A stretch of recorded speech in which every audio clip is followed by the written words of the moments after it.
expert in philosophy. I'm not an expert in Kyoto School.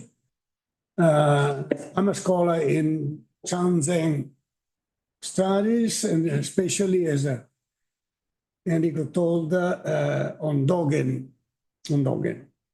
that is Japanese Zen, of course. So for the first time, I read a text by Nishitani, The Standpoint of Zen, Zen no Tachiba. And now I try to make some comments, not from the philosophical or point of view, but from the Zen point of view. He says that the standpoint of Zen, well, I will try to understand how Nishitani has interpreted the visual of Zen. You can follow my presentation on the screen because, as you can see, I often write in italics, which are quotations from Nishitani's text or other quotation with a specified author in brackets. So when you see some italics, these are quotations. Well, the focus of Nishitani's article is self-knowledge or investigation of self, which in Zen is called Koji Kyume, which is written in one way or the other one with the same pronunciation, which is Honrai no Jibun or Honrai no Memmoku.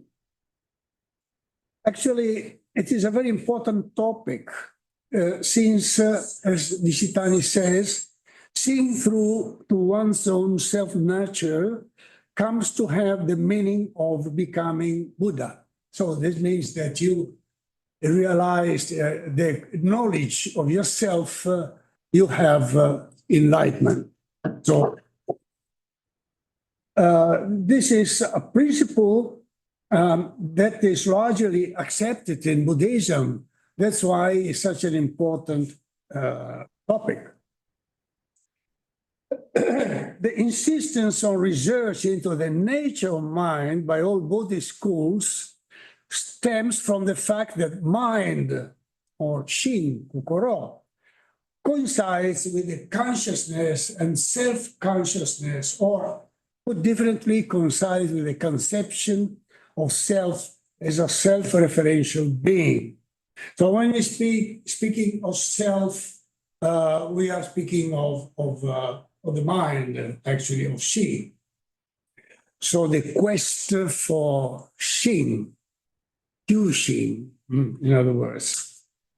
Now, Nishitani deals at length with one, Western and especially Greek philosophy, and two, Buddhism, especially the Indian version, and three, in the last part, it is with the Zen viewpoint.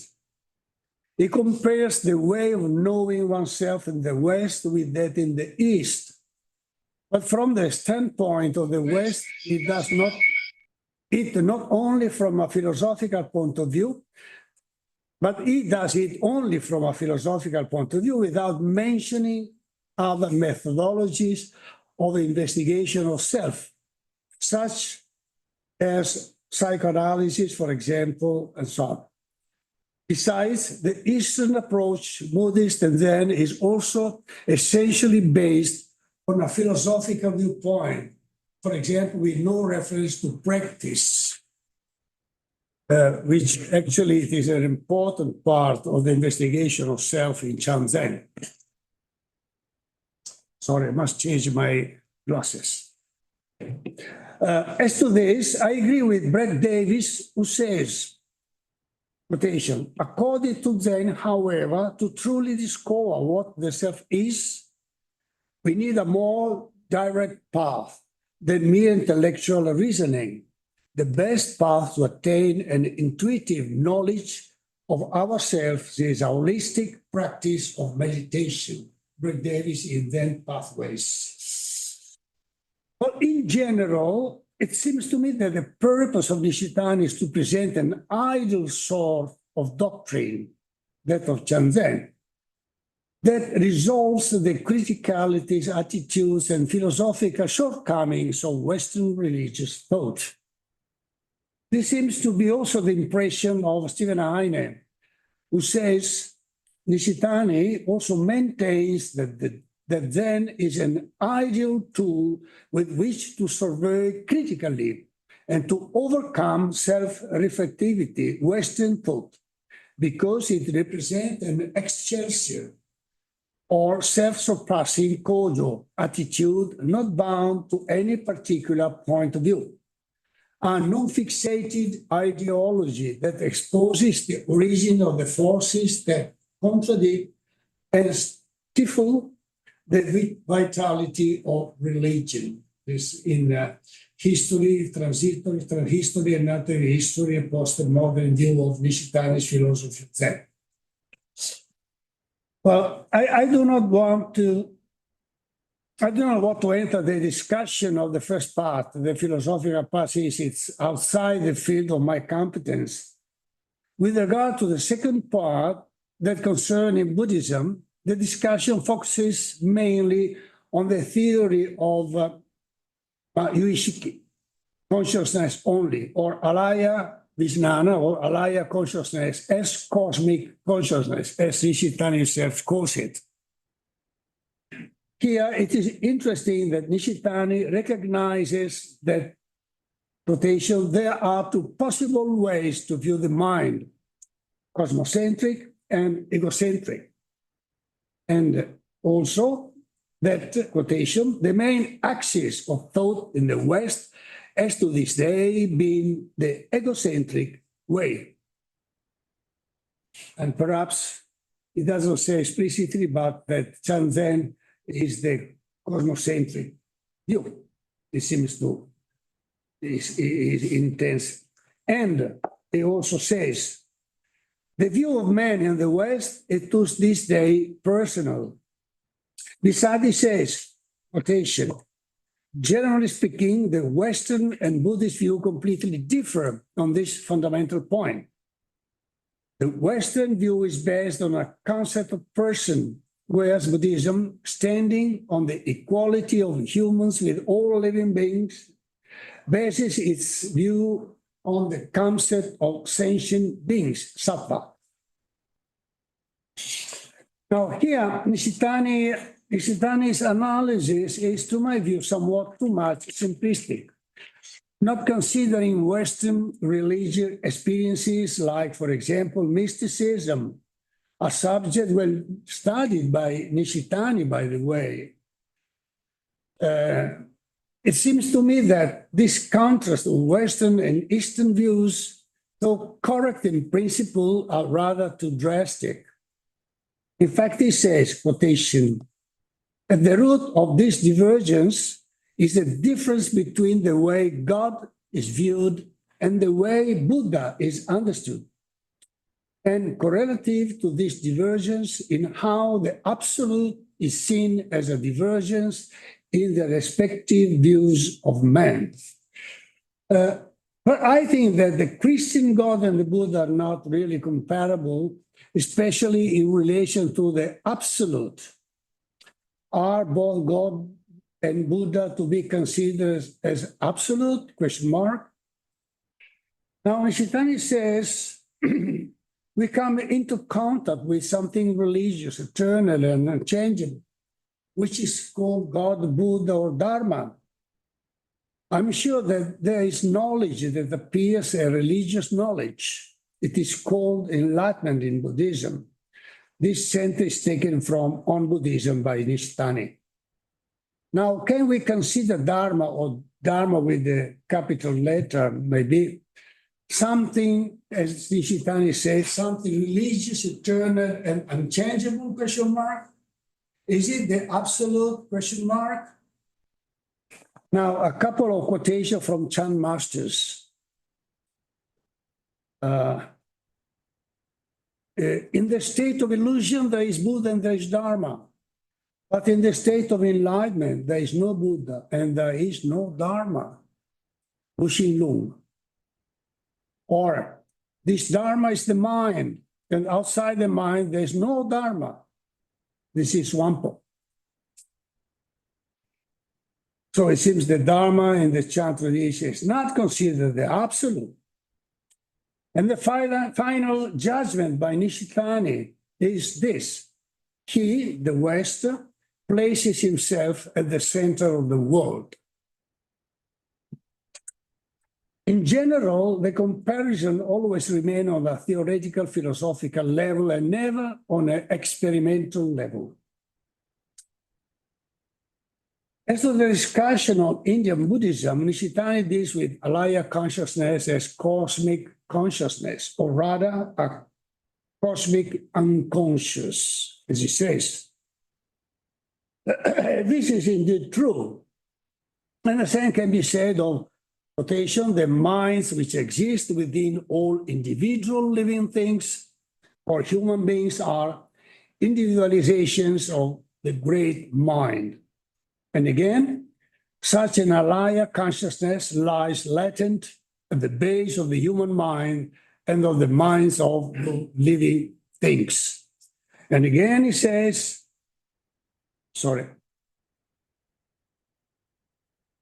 the standpoint of discrimination is that of placing the ego self in the center regarding the things of the so-called external world and becoming attached to them. But attachment to things is only the other side of attachment to self.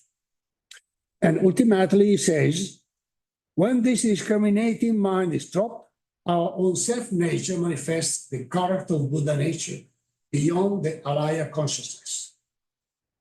Our individual mind becomes a cosmic mind, the mind of enlightenment. This is what it means.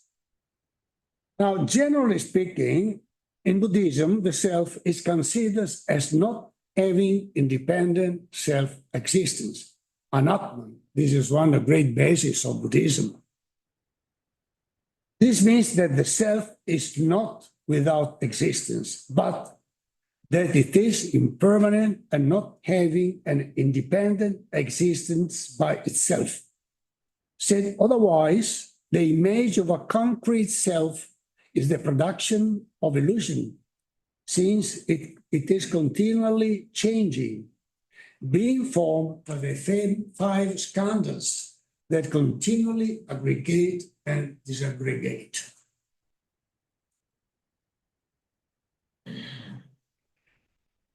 In Buddhism, the investigation of self has the purpose of curing the perversion of considering the self concrete and permanent, thus overcoming suffering caused by this perverse view. It's often said that the Four Noble Truths is a kind of medicine, a cure to suffering. But this is not the point of view of Chan Zen.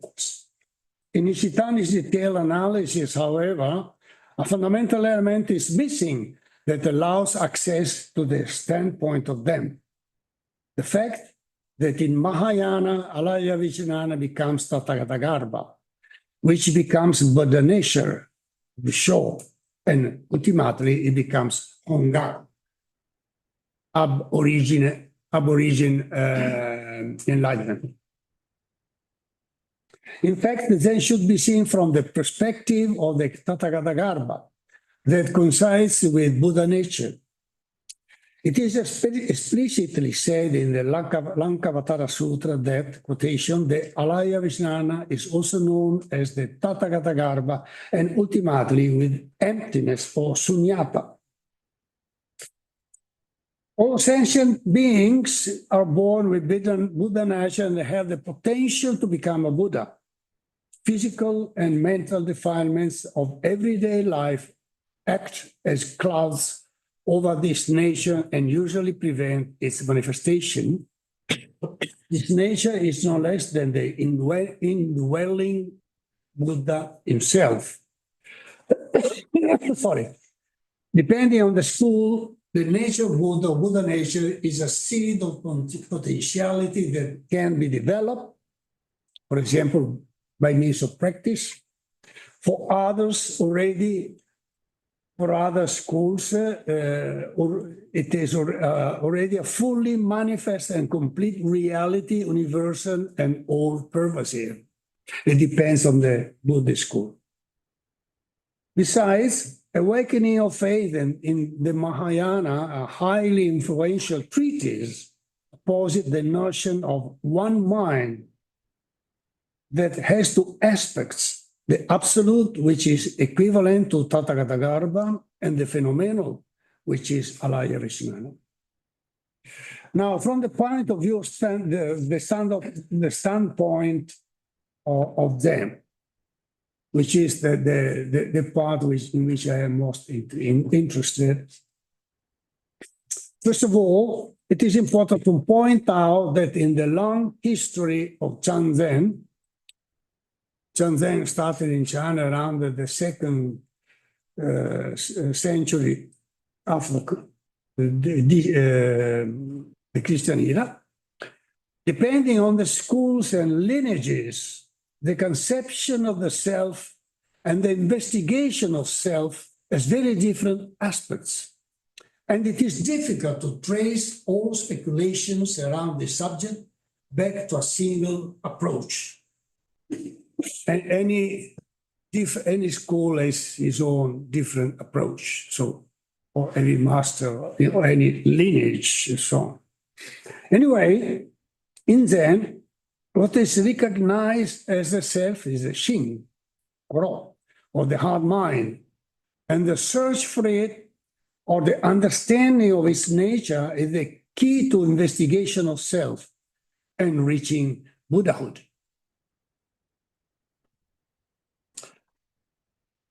And as in all schools of Mahayana, Chan Zen considers the self not only devoid of self-existence, but also considers the self from the point of view of Hongaku, enlightenment ab origine, or enlightenment ab origine, that is originally enlightened. For ordinary people, their own mind is in reality the enlightened mind temporarily obscured by ignorance. The true mind, or Shen Qing in Chinese, the true mind, that of enlightenment, in fact is, if you look at the Chan text of the great master of Chan, we read, therefore, no mind is the true mind. We should, afterwards, I will speculate about what's the meaning of no mind. This is in Wuxin Long. True mind has no aspect and does not come and go, which means it is all providing and vast and unchanging, Wambo. True mind fundamentally is Buddha and the treasure of our own nature, Wambo. The mind is Buddha in many sutras, and outside the mind, there is no Buddha. This mind is Dharma, and outside the mind, there is no Dharma. Mind is no mind. Mind is emptiness. Nirvana is empty mind, and so on and so on. There are many different approaches in Chan, in Chinese Chan. Outside the mind, there are no phenomena. Outside phenomena, there is no mind. This is the connects us to this morning talk about consciousness only. And again, the master Shitou, who was the founder of the Caodong school of the Soto, Chinese Soto, tapped the desk and said, the sages have no self, and yet there's nothing that is not their self. So the sages have no self, and yet there's nothing that is not their self. This is in Denkoroku. Ordinary people must become aware of this state of affairs and allow the true mind to manifest itself. Now, as to Nishitani interpretation, first of all, Nishitani speaks of Zen by referring to both Chinese Chan, for example, he mentioned to Chinese masters, and Japanese Zen, therefore in an abstract way without underlining the differences between them. For example, between Chan and Zen, and with regard to the first, to the various lineages, and as to the later, the difference between Rinzai and Soto, leaving aside Obaku, of course. So it takes Chan and Zen as a single, unhistorical, definite, once for all teaching. It is an all-encompassing treatment that risks remaining at a purely theoretical level. For example, Nishitani deals with the mind without distinguishing between the various forms of mind in Chan Zen, of which I will speak later. This is not a single mind. There are many minds. In sum, it seems to me that Nishitani's view of Zen, or of Chan Zen, is rather monolithic, unhistorical, and immutable. So I can speculate that is there any influence by Daisetsu Teitaro Suzuki's Zen, question mark? And Stephen Rodney writes, it seems that Suzuki work shaped Nishitani's early understanding of Buddhism, and Nishitani would continue to admire and learn from Suzuki. And in fact, I have the sensation and I have the perception of Nishitani's Zen as very similar to Suzuki's Zen. And again, quoting Stephen Heine, modern exponents of Zen, including Nishitani, probably have been somewhat obvious to or have accepted uncritically the mythical content and narrative or structures of its writings.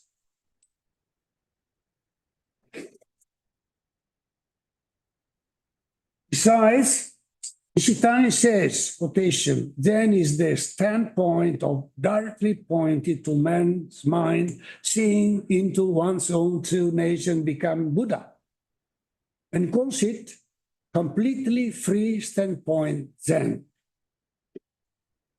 Completely free. He derives this belief from the fact that quotation, investigation of self in Zen, on the other hand, is not founded on any doctrine, does not depend on any scriptural authority. But this theory does not take into account the influence of the Mahayana doctrines and certain sutras of this Buddhist current, which had great influence on Chan Zen, such as the Lankavatara Sutra or the Vimalakirti Sutra, among others. Considering Chan Zen as a completely free standpoint is a naivete. But it's not like that. Also saying, quotation, both abiding in faith in the Buddha and being cooked up in a web of doctrines cover up the original face of the self. That is, they obstruct the self in attaining ultimate realization. This seems to me an oversimplification of the real doctrinal and historical development of Chan Zen. In Chan Zen, returning to our original self means to realize the fact that our self is no self. True self is no self. Our selflessness is emptiness of self, or our self is the illusion of a self. In fact, in reality, self is emptiness. Self is the illusory outcome of a process where certain forms, feelings, desires, images, and actions create a sense of self. The five skandha, Rupa, Vedana, Samjana, Samskara, and so on, which you know, Gyo, and so on, that continually aggregate and disgregate give the impression of a stable and permanent self. But this is only an optical illusion, that the skandhas themselves are also empty, as is said in Hanyashin Yo.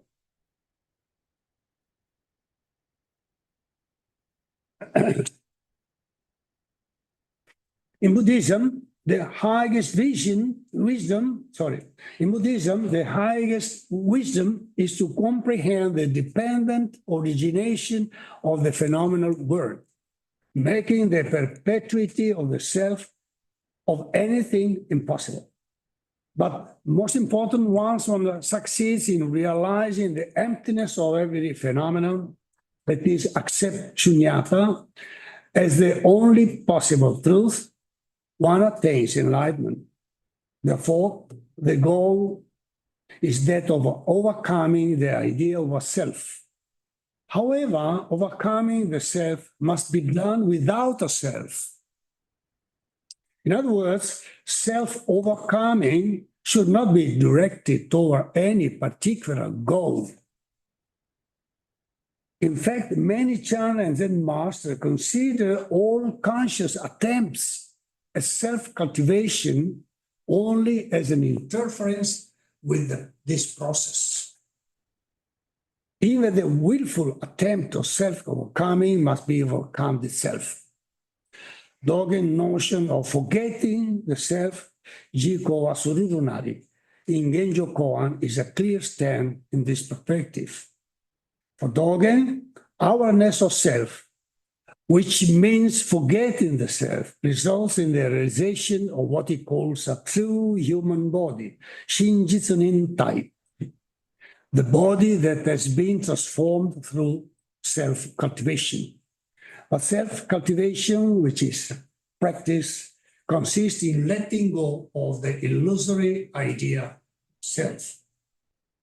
As to the self, Dogen quotes two great Chinese masters from the Chan tradition, Engo Kokugong and Jo Sakeshin.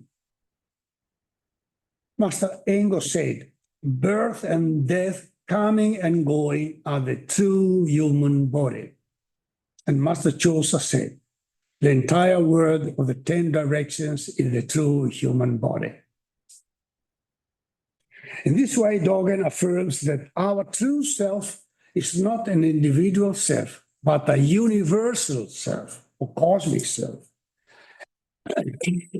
And that the state of Buddhahood is the acquisition of this universal dimension of self.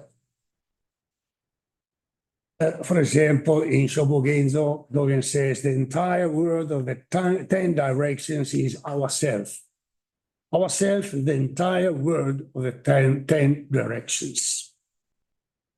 The original true self is, according to Hongaku doctrine of Mahayana, to which Zen belongs, the self, or better, the no self of enlightenment.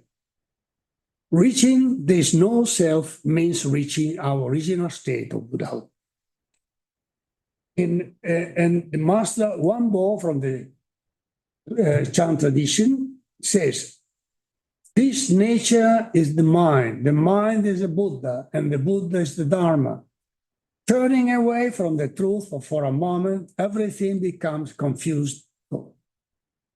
One cannot with the mind seek the mind, and one cannot by means of the Buddha seek the Buddha, or by means of Dharma seek the Dharma. In them, the approach to one's original self and thus to Buddhahood is above all experiential rather than based on handed-down doctrines. Also, Buddhist doctrines still underpin experiential practices. Practice, in particular, Zazen, meditation, koan, both in Chan and also in Zen, of course, are the basic practices which have the purpose of investigating the self, practice is investigation of the self from a practical point of view, experiential point of view, or better, make experience of the emptiness of self.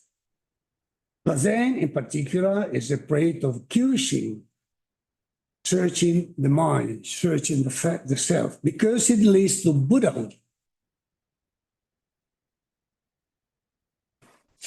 Kyushin すなわちこれ、究仏。Considering the investigation of the self as a philosophical doctrinal matter is, in Shanzen, a strong limitation.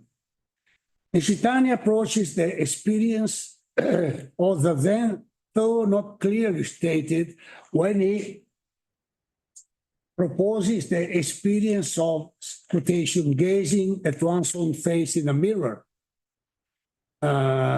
It happens that, quotation, we are conscious of ourselves, and this self-consciousness implies, as described above, that the self is reflected in itself. Hence, it becomes possible to assume a standpoint from which one objectively observes and studies oneself as if reflected in an unclouded mirror. However, in Zazen, which is this, when the self is reflected in itself, the outcome is that there is emptiness, and therefore self is experienced as no self. The quest for the Shin in the long history of Shanzen has taken various approaches and has generated various forms of interpretation of Shin. Among the most important, besides Shin, there is its negation, Mushin. I quote in the Japanese pronunciation instead of Chinese. Mushin, or no mind, or absence of mind, is Shin, the univocal mind, which can be equated to cosmic mind, and Shinji, the foundation of the mind.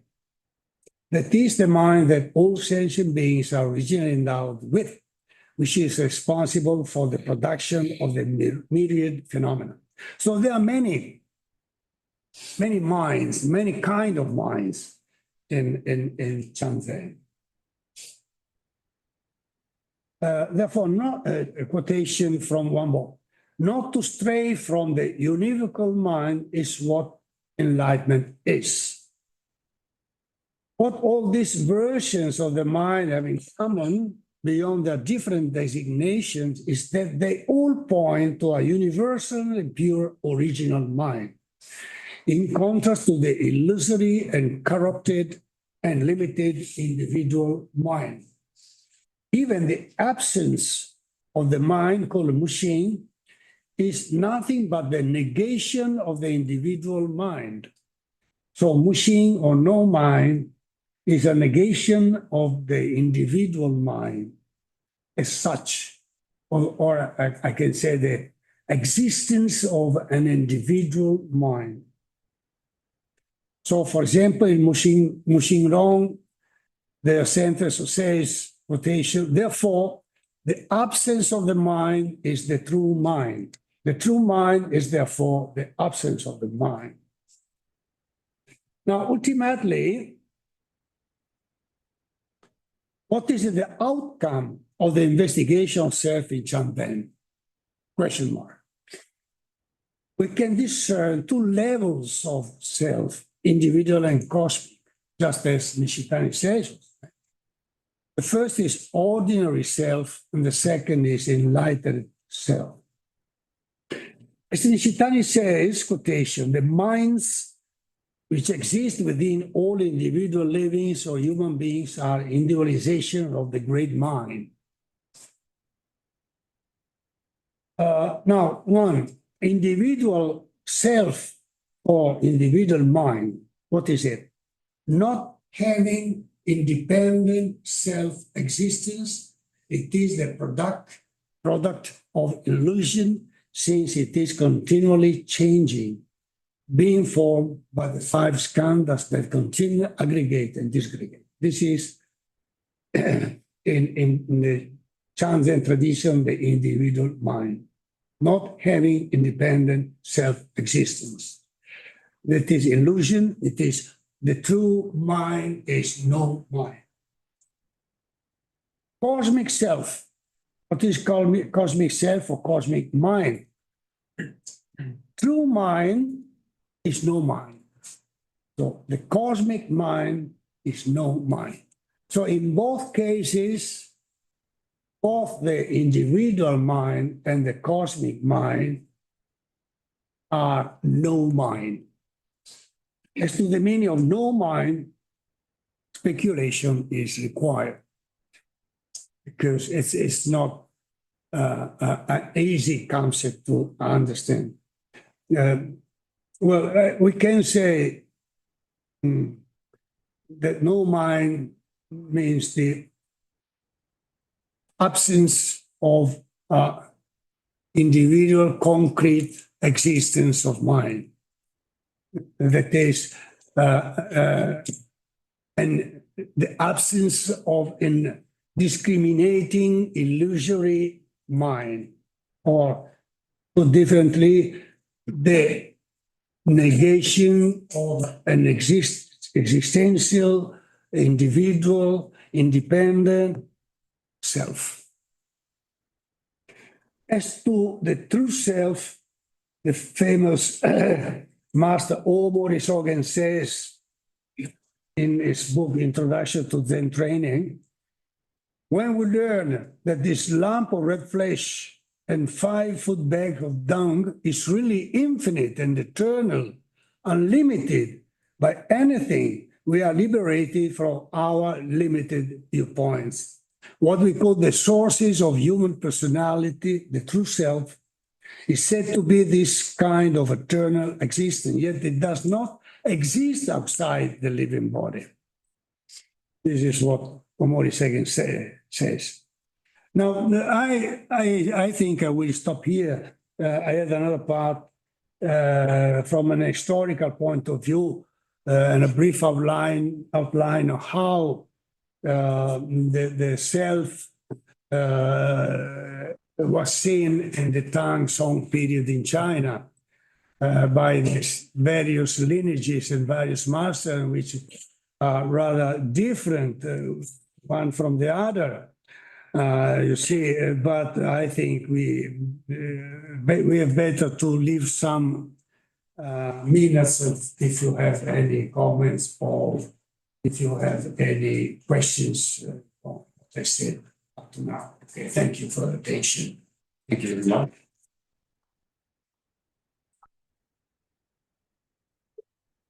Please. Jim, Tollini, puoi uscire dalla condivisione così ci vedono. Chiudo? No, esci col... Gianco, puoi dare.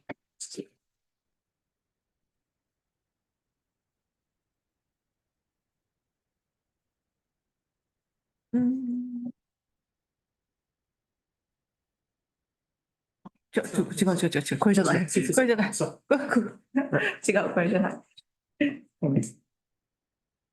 No, it's been recorded. What's in Zoom? Where's the Zoom page? Is yeah, okay. ちょっと待ってください。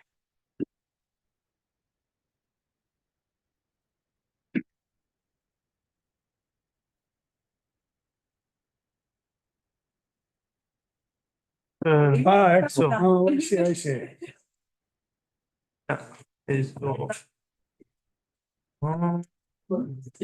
Stop share. これだ。Okay, grazie. Thank you. So, Jim, please. Yes. I find Steve,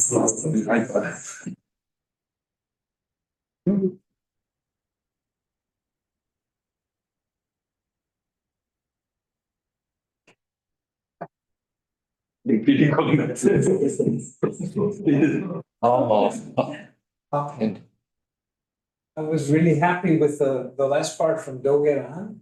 That's what I heard the best. I apologize, I had something came up, I'm a little late. But what you said there seems to me a very good very good description of the way that Nishitani approaches the self in this essay.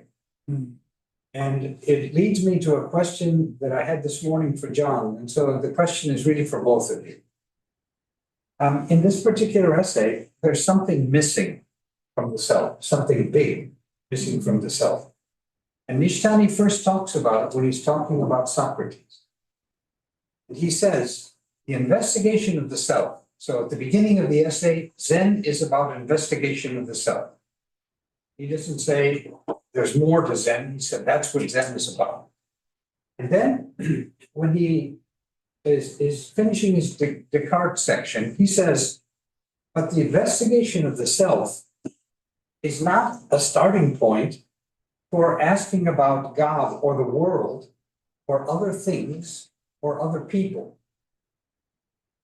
That's what he says in the essay. It's not about the other people or the world or other things. He adds, in the case of Socrates, the problem of the soul was linked to that of ethical relations with other people in the polis. That's what he rejects. The self does not have to do with other people in the polis. This is what I think might be missing. I want to go back to the Gnothi Salton. The Gnothi Salton appeared as a graffiti on the wall of the cave of the oracle of the Shintaku, the oracle of Delphi. Okay. There were actually sayings on both walls. The saying meant, know your place. You're in the presence of a god. Know yourself. On the other wall was written Medenagan, which in Japanese is chisoku, to know how much is enough. But let's take the one on the right wall, the Gnothi Salton. Socrates took that and he added a second meaning to it. Socrates added a second meaning to Gnothi Salton. And that meaning was know about yourself. And the first thing you know about yourself, of course, the most important is that you don't know. But so I think both meanings are there in Socrates. We take Socrates' no self, and Nishitani certainly did, as a psychological self. So know the psychological self, the skin-bound individuality of yourself. Yeah? But there's also a social self, and there's also the aspect of Zen compassion. Ueda corrected this when he talked about the two stages of Zazen, sitting down and getting up. So there's enlightenment, but not enlightenment without compassion. So the insight of self-knowledge for Socrates also was collective. Insight is collective. It's not individual enlightenment, it's collective awareness. Everything took place through dialogue. In Mahayana. No, I'm talking about in Socrates. It's collective. It takes place in dialogue. Right? And it's fulfilled in virtue. Yeah, then once you've understood the good, it's not yourself, but the good, then you naturally act in the good. So this acting is also important. And self-knowledge requires self-regulation in society. These are the words from Plato. Also, your self-placement, your place in the republic. So you have a role. Socrates uses the word role in the harmony of the whole. Now, this morning, this is a problem I have with the talk this morning as well, is that in Mahayana, this final thing, is a complete dissolution of the tomo, the stage before. In Mahayana, it can never be that way. It's always samsara in nirvana, nirvana in samsara.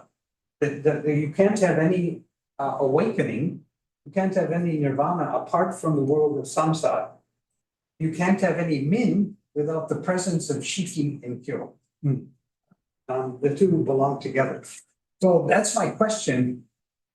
Don't you think that Nishitani kind of missed this aspect? And it was that which Tanabe, of course, insisted on, right? The role of the great awareness, it leads to great compassion. The great doubt that Nishitani talked about. And that was all Nishitani's key word. And Tanabe was very clear. No, the Daihi is also a Daihi, a great compassion. The great doubt has to become the great compassion at the same time. And so when you talked about the cosmic self of Dogen, I'm not exactly sure about Dogen and society. I can't speak to that. But certainly for Nishitani, the cosmic self he's talking about is a loss of self and joining to something cosmic or universal. But other selves, the planet, things, these are also part of the self. That was the big corrective that Sartre made, maybe in his most important work, in the transcendence of the ego, which is that the ego is not a skin-bound individual, but it's a communal creation. Yeah. So, yeah, that's my question. I think that Nishitani's point of view is rather, as I told you before, monolithic and it's some kind of naive because it doesn't take into account the many, possibilities that you also said. Now, what you say is interesting because I should say that there are many points of view about the self, and the same can be said about enlightenment. There are many approaches to enlightenment, as you know, depending on if it is Chan, if it's Zen, Dogen Zen, Chan Zen, Indian Buddhism, and so on and so on and so on. So, for example, we have the Arhat, we have the Bodhisattva, we have so many different interpretations. There's not only one interpretation. We can speak about, for example, Dogen's point of view on enlightenment.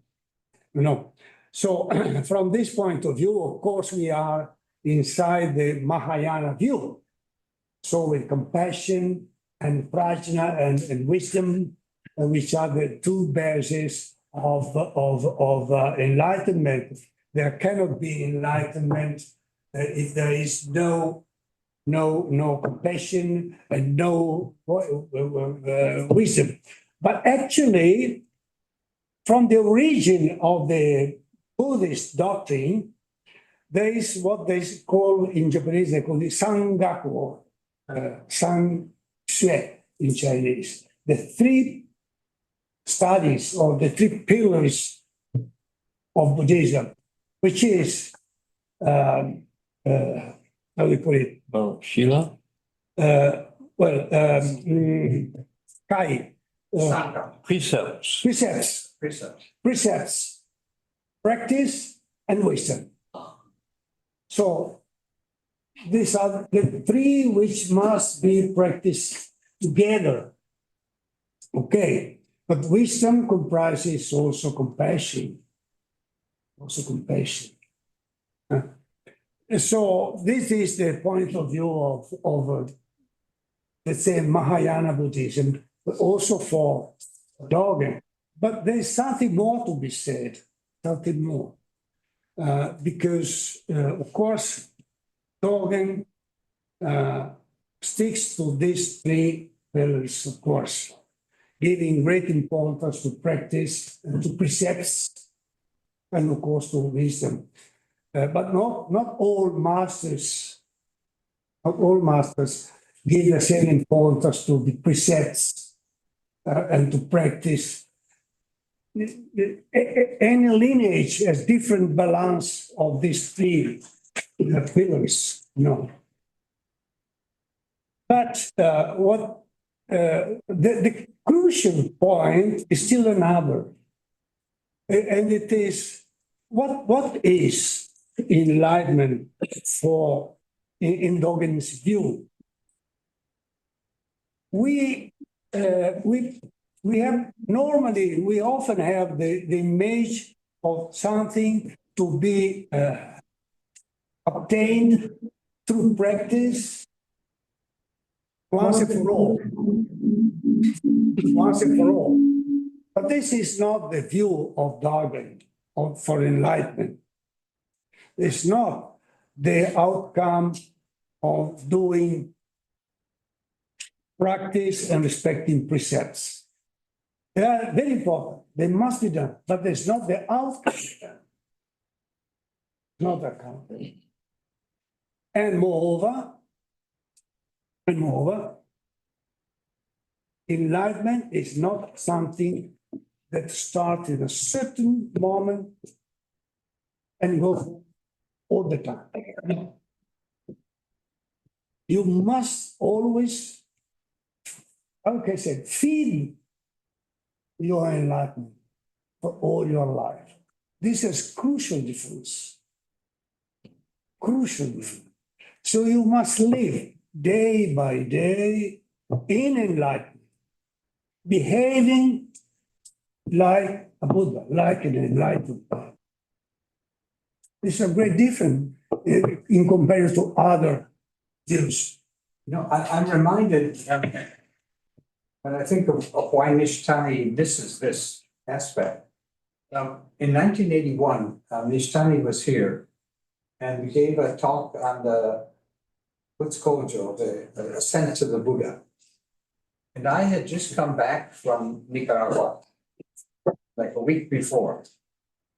And I had met the Sandinista government, whom I knew because I lived there for a while.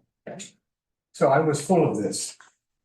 And I asked Nishitani after his talk in the public, down on the first floor here, I asked him, you know, in liberation theology, the point is to liberate theology from being stuck on doctrine, to liberate it, to open it to the social world. And I asked him what he felt about the need for that in Buddhism. And that's the only time, I'm proud to say, that Nishitani got angry at him. And you can read that in the Zettai Tokami, in the discussions transcript.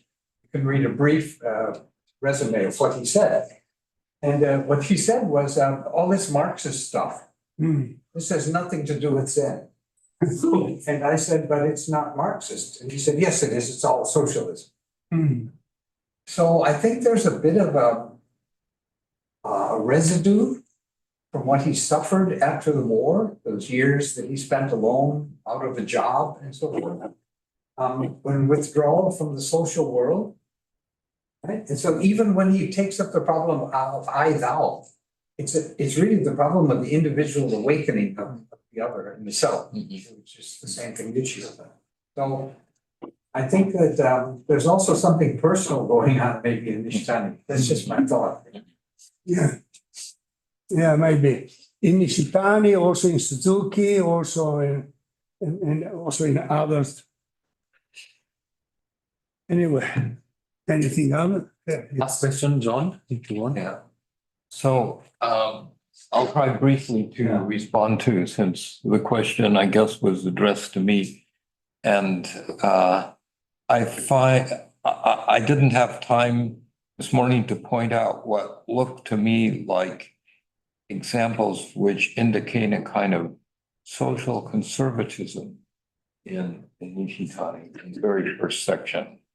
Comments about student movements being egocentric, an autistic person being closed in on oneself, and these sort of things. Actually, in the translation process, I asked Nishitani to update a couple of things, but I myself was pretty ignorant about autism. So there's that, which could be a residue from what happened to him before, during, and after the war. I completely agree that Nishitani has a weak, if any, sense of a collective or a social self, and therefore of social ethics. And at least in these essays, no acknowledgement of the role of compassion and of Shila, morality, and the precepts and so forth. That seems to be missing. Instead, the contrast to the delusory individual self is this metaphysical cosmic self. You know, it's not a social self at all. That's really missing. That's really missing. And I don't know if it appears elsewhere. I don't remember a particularly strong in religion in Shukyo Tawananika. And I don't find it particularly strong in Nishida either. Comes out in a lot stronger in somebody like Watuchi or even Tanabe. There is a reason for this. Yeah. On the other hand, he did say at the end of the essay, Standpoint of Zen, I didn't check this with the original. The translation reads, what I have related so far scarcely broaches the topic of the investigation of self from the standpoint of directly pointing to one's mind. And he said, after having undergone the problem of mind, other matters such as Buddha, the world and all things, and human relationships become problems anew. So it sounds like he could have gone in that direction. There's another aspect in these discussions which I often find ignored totally by just about everybody, and that is Zen practitioners, you know, people who undergo not just meditation, but say living, working together, meeting the teacher, one-on-one relationships with as a way to point out the necessity of the work, Samu, I think. Samu, and sitting meditation and all this. There's a communal aspect to that. However, there's total insistence that you and that I and that each of you individually has to do it. You know, with self or no self, you're the one who's got to undergo the practice. And I find that it's baffling that this is not acknowledged in literature and discussions, philosophical discussions about Zen. Yeah. But Well, it's so obvious. the critical point, as I told you before, is that enlightenment is not something obtained once for all, Yeah. but you must live it Yeah. day by day with others and behave in a certain way in the Right. world. Yes. Now, I think that Nishitani accepted Dogen's view about realization and practice, although he didn't expand the communal aspect of that. My impression, as I told you before, is that Nishitani follows the path of Nishida and of Suzuki, that is that of Rinzai Zen, Yeah. which is enlightenment once and for all, Yeah. and not the view of Dogen and You know, he Never. has 2 volumes on Yeah. Dogen. So that would be a place to. I don't know. look. I mean, the text which I have read, Yeah. I read only that, but there's no hints to Dogen or Yeah. to Soto Zen. But the focus is Hakuin and 2 Chinese Yeah. masters Hogan. of the Linji school. Yeah. So, clear, very clear. But in other places, especially in Shukyo Tawananika, there's a lot of Dogen. Oh, maybe, I don't know. Yeah, there is. I don't know. I mean, the text which have been given. So thank you very much.